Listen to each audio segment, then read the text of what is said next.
শুভ দুপুর প্রিয় বন্ধুরা। আজকের মতো প্রায় দুপুরে রান্না কমপ্লিট হয়ে গেছে। কেন প্রায় বললাম সেটা তোমরা লাস্টে বুঝতে পারবে। আজ দুপুরে কি রান্না করলাম চলো দেখে নেওয়া যাক। সবার প্রথমেই রয়েছে প্রতিদিনের মতো ধোয়া ওঠা গরম গরম সাদা ভাত। দেখো ভাত দিয়ে পুরো ধোয়া উঠছে। এই যে পুঁটি মাছ ভাজা, পুঁটি মাছ ভাজাটা পুরো মুচমুচে করে করেছি।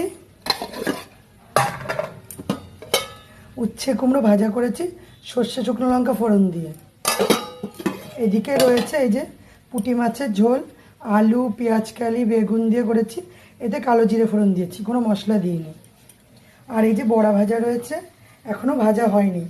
এই যে তাই জন্য বললাম প্রায় রান্না হয়ে গেছে। এই যে বড়াতে কী কী দিয়েছি জানো? দিয়েছি পেঁয়াজ কুচি, লঙ্কা কুচি আর মুসুরির ডাল দিয়ে করেছি এই বড়াটা। এই যে দাদা খেতে বসেছে, দাদাকে খাবার গুছিয়ে এই যে খেতে দিয়েছি। এই যে দাদা খাবে এইবারটা। দাদা